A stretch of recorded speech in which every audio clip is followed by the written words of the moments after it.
Hey there everyone. We're going to be continuing on the subject of what is the church in this video. Only this time we're going to look at counterfeit organizations, or we could refer to it as ecclesiastical machinery. There's a few different terms that are fitting, but essentially what we're going to find is we're going to find the results of what happens when basically the information that we've looked at through the rest of this video series so far is ignored. When that information is ignored, then we end up with this, what we're going to look at today. So a few of the scriptures are going to be scriptures that we've looked at in previous videos briefly, and we're just going to briefly look at them again today. And then there's also, of course, other scriptures that we haven't really looked at. But before we get into it anyways, if you'd pause the video and pray for the Spirit's guidance, that'd be a wise thing to do. So anyways, the first verse that we're going to look at here is in Judges chapter 8 verse 22, and what I want you to ask yourself during all these verses that we're going to look at in this video is, what is the spirit in which the people have, and then what is the spirit in which the ruler or ruling class has? What is their mindset? So we're going to see this. We're going to see people, and we're going to see a ruler or a ruling class. Okay, so Judges chapter 8 verse 22. This is the story of Gideon. Then the men of Israel said unto Gideon, Rule thou over us, both thou and thy son's sons also, for thou didst deliver us from the hand of Midian. So, that's their attitude. They're saying, Gideon, rule over us. You've delivered us, and now rule over us. What is the attitude that they're having? What principle are they operating under? And verse 23, And Gideon said unto them, I will not rule over you, neither shall my son rule over you, the Lord shall rule over you. So we see that Gideon had a higher understanding than they did on this point. So essentially, this is an example of Gideon doing the right thing, although we'll see examples of the one who is ruling doing the wrong thing. But this example is more so focused on the people and their mindset. Now, the next one we're going to look at is 1 Samuel chapter 8. We're going to start at verse 5. And this is being spoken to Samuel. And said unto him, Behold, thou art old, and thy sons walk not in thy ways. Now make us a king to judge us like all the nations. Israel wanted a king to judge them like all the nations had. Then verse 19 refers to this. Actually, I'll read verse 7. Verse 7, it says, And the Lord said unto Samuel, Hearken unto the voice of the people, and all that they say unto thee, for they have not rejected thee, but they have rejected me, that I should not reign over them. Then verse 19, Nevertheless, the people refused to obey the voice of Samuel, and they said, Nay, but we will have a king over us. So what spirit is being advocated by the people? What is the spirit in which they have? They're obviously wanting a king over them, so they want to exalt someone other than God, right? Because he even said in verse 7 that, don't worry, Samuel, it's not you that they're rejecting me. In other words, when we exalt someone to a place of rulership over us, it's not that they are replacing the ones that God has used as messengers to his people, or the people that he has appointed to lead his people. That's putting them in the place of God. And what do we call that when we put something in the place of God? Don't we call that idolatry, right? So we're going to see this concept throughout, and that's from the perspective of the people. But we're also going to see times where the person wants to be exalted or tries to exalt themselves, and we're just going to see how this goes. So the next passage that we're going to look at is a New Testament passage that deals with this, and this is particularly from the other aspect, not necessarily the people wanting to raise someone up, but somebody wanting to raise themselves up. This is 3 John verse 9, and there's only one chapter in 3 John, so that's why I didn't mention the chapter there. It says, I wrote unto the church, but Diotrephes, who loveth to have the preeminence among them, receiveth us not. So there's this person, Diotrephes, who loved to be preeminent among the people.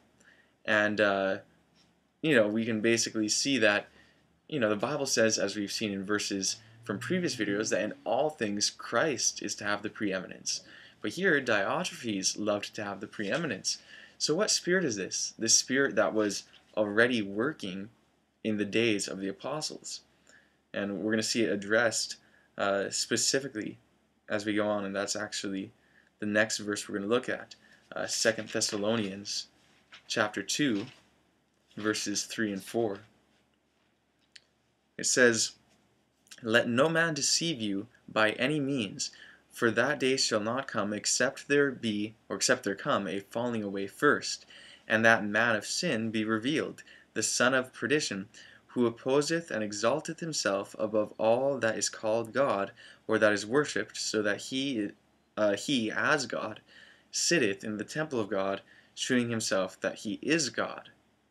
So you see that this was already going on, where Paul was warning them of this falling away to take place, and one who is exalting himself to be in the place of God. And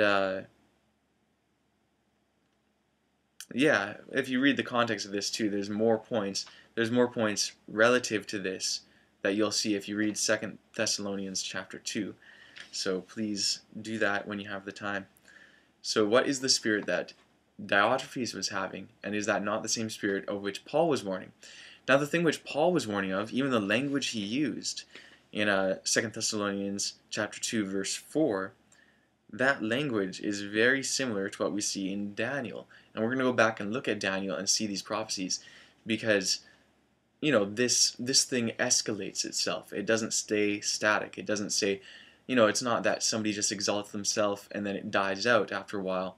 If that spirit is perpetuated, it can end up being a lot more serious than, what we would like it to be, that's for sure. And this, in the video that I had called Church Authority, we kind of saw some of those aspects. In Proverbs 30 it says, one of the things that the earth cannot bear is when a servant reigns. And we've also found that as believers, we're all supposed to be servants. So when a servant starts to reign, that's one of the things that the earth cannot bear. And we're going to see that this is exactly what Paul was talking about in 2 Thessalonians. And this is also reflected, or also shown, I should say, in the prophecies of Daniel. And so we're going to go there now. Daniel chapter 7, and here's just a real brief rundown, and we're going to have videos that go into this in a lot more detail as far as Daniel 7 goes.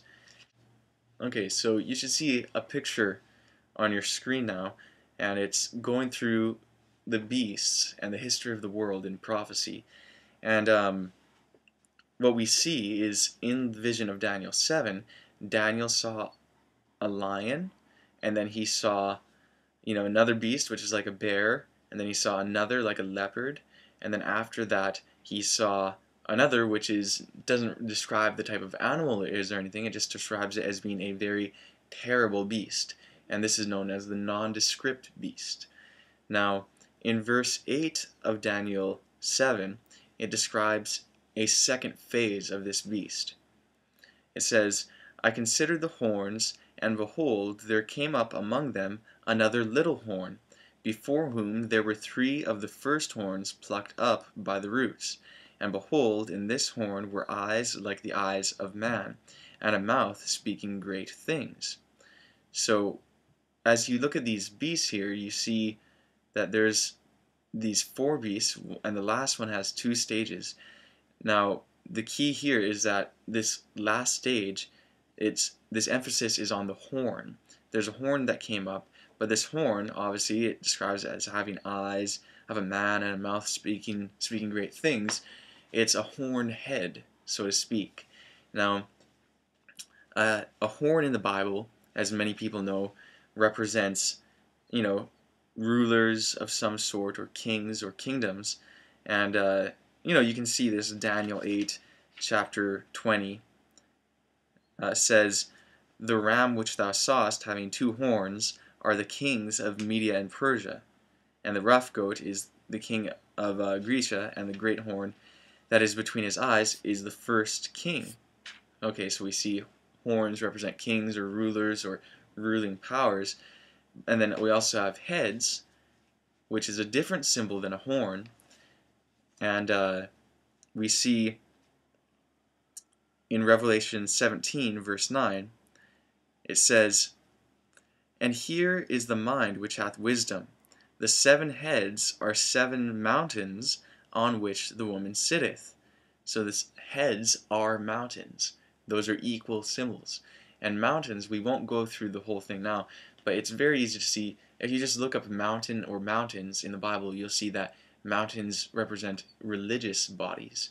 Isaiah chapter 2, verse 1 to 3, and Micah chapter 4, verses 1 and 2 are great places to go to see that. And there's many more scriptures which you can search for yourself. But what we see here is this power that came up is religio-political. In other words, this great horn, or this little horn, that exalted itself is, both religious and political. It's a horn, it's a political power, and it's a head, a religious power. So we're going to look at a few more things that it says about this horn, and, the context of this we're going to look at a little bit as well. Okay, we're going to read verses 20 and 21 and 25 of Daniel 7. It says, "And of the 10 horns that were in his head, and of the other which came up, and before them 3 fell, even of that horn that had eyes, and a mouth that spake great things, whose look was more stout than his fellows, I beheld, and the same horn made war with the saints, and prevailing against them." Then verse 25, "And he shall speak great words against the Most High, and shall wear out the saints of the Most High, and think to change times and laws. And they shall be given into his hand until a time and times, and the dividing of times." Or dividing of time. So right here we're seeing that this little horn would speak words against the Most High, would wear out the saints, and think to change the times and laws of the Most High. So when we look at this in its context, first of all, we can just look and see, well, what power has actually done that? But probably even more importantly, we can look in the context and see, what are the identifications of these previous beasts to the 4th beast, and how did this all play out? And how does Daniel 7 connect with Daniel 2, and Daniel 8 and 9, and Daniel 10 to 12, which, is too much to get into for this video. But I'll just state plainly now, and, this, you can go and search it yourself, see if it's true. But Daniel 7, the first beast like a lion represents Babylon, the bear represents Medo-Persia, the leopard represents Greece, and then this 4th beast represents Rome. And with Rome, there was pagan Rome, and then there was papal Rome, or ecclesiastical Rome. And that is what the second stage, being described by the horn head, is really about. And so ecclesiastical Rome is, essentially the power that wore out the saints and thought to change times and laws. And, that's kind of a study for another time, but we can see that this power did change the times and laws that God had in place, and which includes Sabbath, it includes feast days, and the daily, which is another subject which we will be getting into in this channel sometime soon. And please look for those videos, it's a very important subject. But anyways, this power is what did that. And how did this power come about? It obviously, Paul describes it as this power exalting itself. Though we also have in Daniel 11 a reference to this power, or a description, I should say. In verse 36 it says, And the king shall do according to his will, and he shall exalt himself and magnify himself above every god, and shall speak marvelous things against the God of gods, and shall prosper till the indignation be accomplished. For that is determined shall be done. So here we see that's very similar to the language that Paul was using in 2 Thessalonians, showing that Paul was studying these prophecies and understood what was going to take place. And, when we get into Daniel 8 and 9, you'll see more so the time frame of how Paul understood it. So, anyways, we see that, this Church of Rome, this ecclesiastical Rome, is the power that really is showing this whole thing of self-exaltation. And that is the spirit of the papacy. In other words, that is the spirit of the devil, that's for sure. And you can see that if you read Isaiah 14 and if you read Ezekiel 28, you'll see that Lucifer, from the beginning, not from his beginning, but from before the beginning of our world at least, he was exalting himself and had pride, self-exaltation, and wanted to put himself in the place of God. So we're going to read now just a few quotes in case any of you don't believe that that's the case with the Church of Rome. We're going to read a few quotes to illustrate that. This first one is from the Vatican Decrees by Philip Schaff. It says, "And since by the divine right of apostolic primacy the Roman Pontiff, the Pope, is placed over the universal Church, we further teach and declare that he is the supreme judge of the faithful, and that in all cases the decision of which belongs to the Church recourse may be had to his tribunal, and that none may reopen the judgment of the Apostolic See, than whose authority there is no greater, nor can any lawfully view or review his judgment."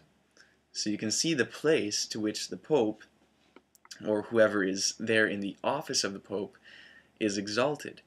Now we also have another quote further describing this, and this is quoted by Wiley in the History of Protestantism, Book 5, Chapter 10.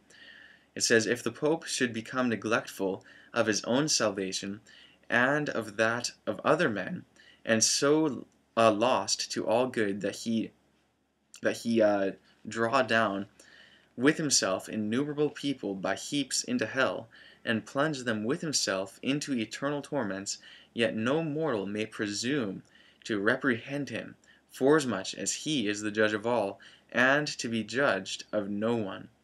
So you see the mindset there. They're saying even if the Pope was to completely turn around, well, in their view, to completely turn around and become wicked, if that was to happen and he was to drag an innumerable amount of people into hell, even so, he cannot be reprehended because he is the supreme authority. He is the head. And notice how they said that he's the head of the universal church. This, remember, this is what we've been looking at in all of our videos here in this series. What is the church? And when we find out what the church is, it's most assuredly clear that the Pope is not the head of it. Now also I want to read something here that is a list of titles that the Pope has been given. And this has been recorded by Monsignor Capel, who was the private chaplain to Pope Pius IX. And it's in a pamphlet called "The Pope, the Vicar of Christ, the Head of the Church." So it's a list of titles. So here's the titles. Most Divine Head of all heads. Holy Father of fathers, Pontiff supreme over all prelates. The Chief Pastor, Pastor of pastors. Christ by unction. Melchizedek in order. High Priest, Supreme Bishop. Key bearer of the kingdom of heaven. Supreme Chief, most powerful Word. Vicar of Christ. Sovereign Bishop of bishops. ruler of the house of the Lord, apostolic Lord and Father of fathers, chief pastor and teacher and physician of souls, rock, against which the proud gates of hell prevail not, infallible Pope, head of all the holy priests of God, chief of the universal church, bishop of bishops, that is, sovereign Pontiff. And also he goes by the title of the Lion of the tribe of Judah. So hopefully you can see that these are pure blasphemy, and but this is this spirit of self-exaltation. And when others exalt someone who is exalting themselves, or someone even who's not exalting themselves, it is idolatry. And so, this is something that we need to stay away from. Both we need to beware not to exalt ourselves, which is very easy to do because of the human pride, and also not to exalt others, which depending on who you are may be very easy to do, may be a little harder to do, but these are things we need to be aware of, and we need to see where it leads and what the root of it is, and how to see it for what it is. And when we see what the church is and all these various subtopics that we've been looking at within this series of videos, I hope it becomes blindingly clear, or not blindingly clear, I should say unblindingly clear, to be more clear. So we can see this spirit, and that the papacy certainly had and still has that spirit of self-exaltation. So we're going to continue on looking at some of these scriptures in the light of Revelation, because Revelation continues on this these themes that were spoken of in Daniel 7. In Revelation 13 verses 1 to 10, there's a description of a beast that is an amalgamation of all the beasts of Daniel 7. And I'll just read verse 1. It says, "And I looked upon the sand of the sea, and saw a beast rise up out of the sea, having 7 heads and 10 horns, and upon his horns 10 crowns, and upon his heads the name of blasphemy." So notice here that this beast has upon his heads, which we found out are religious organizations, the name of blasphemy. So blasphemy has its root in self-exaltation. And upon these 7 heads, and what does 7 represent? Let me ask you if you know. 7. What does the number 7 represent? Well, hopefully it represents all, or complete. 7 days to a week, 7 heads, 7 churches, 7 seals, 7 trumpets, 7 plagues, 7 eyes. There's 7 of so many things in the Bible. It is the number of completion, right? And so, when we see that it says that the 7 heads, all of the religious bodies, are guilty of blasphemy, we can see that this self-exaltation issue is very prevalent. And not only that, but this whole thing that we are addressing in this video of counterfeit organizations is one of the very things that is being directly addressed in Revelation 13, which at some point we'll do a study specifically on this chapter. But we can see that the churches, or the denominations, are basically caught in this, where there's a particular person or a group of leaders, a set of people, that is being exalted above everyone else. And this is not the right spirit. This is a blasphemous spirit. So also we see this in Revelation 12, verse 3. It says, "And there appeared a wonder in heaven, and a great dragon having 7 heads and 10 horns and 7 crowns upon his heads," showing that these 7 heads are ruled by who? Well, ruled by the dragon, who according to verse 9 is Satan, the devil. And verse 13 also, or chapter 13, also basically says the same thing as far as who is behind this spirit and who is ruling these counterfeit organizations, these ecclesiastical machines that many times we refer to commonly as churches. Now, some of you may be offended with the things I'm saying in this video, and I do not say it to offend, and I'm not saying this to demean anybody who is part of churches who exalt someone.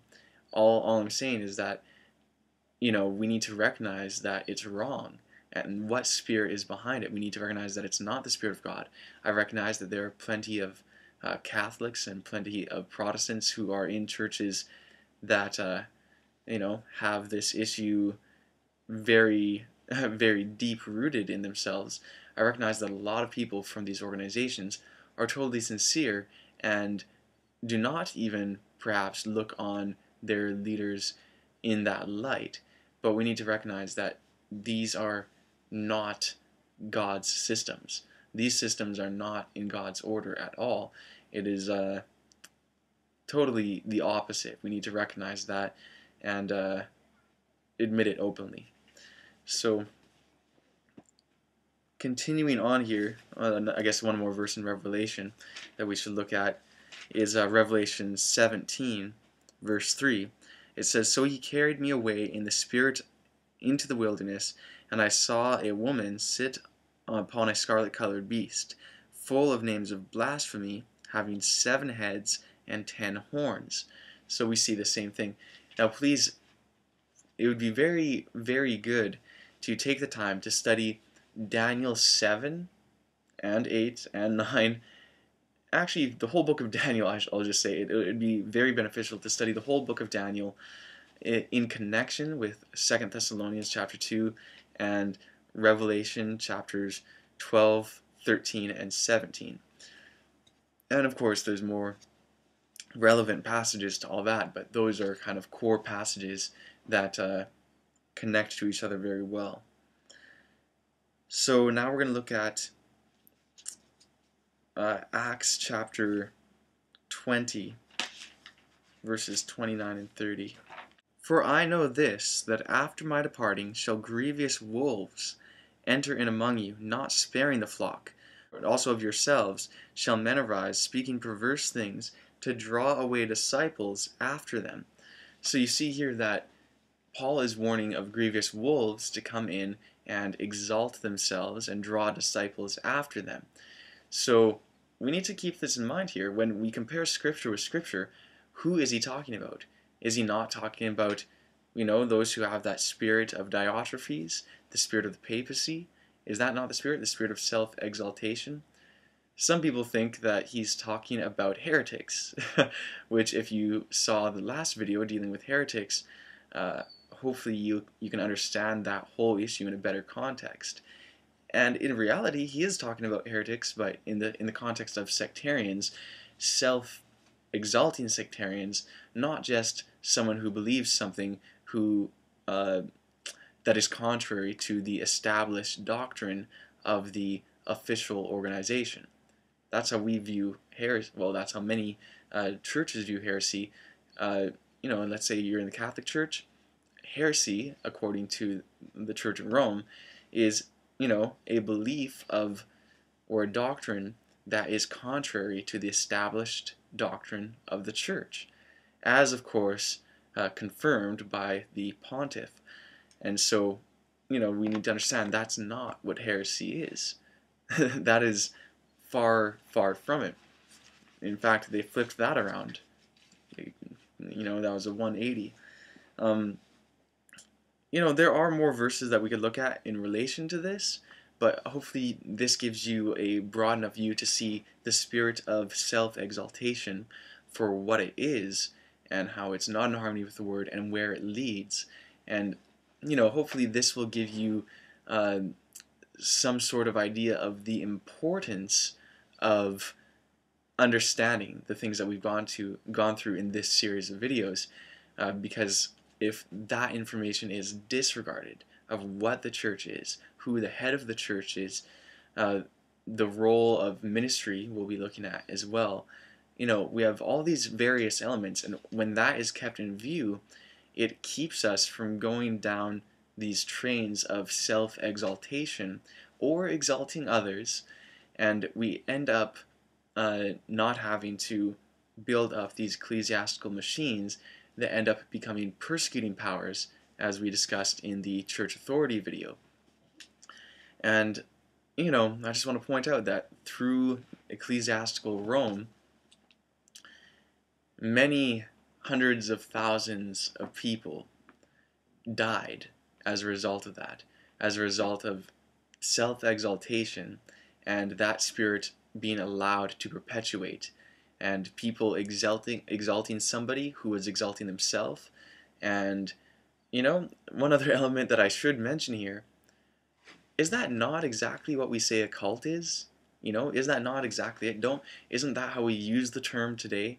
I know that the term cult actually did not mean that previously, but how we use the term today is usually talking about a sect or a group of people who have a ruler or a governing body that is exalted high above the others, and who the others revere to the point of that person or persons being unquestionable. Is that not exactly what this whole thing is with the Church of Rome? And is that not how many Protestant denominations operate?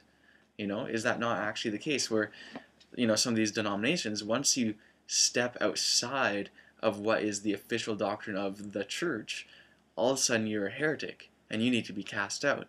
That is the spirit that is, pervading. So there's one more verse that I want to close on that is a positive note, and this is Philippians chapter 2 verse 3. Let nothing be done through strife or vainglory, but in lowliness of mind let each esteem others better than themselves. So we see the spirit is totally different than the spirit of the papacy, the spirit of the devil, the spirit of Diotrephes.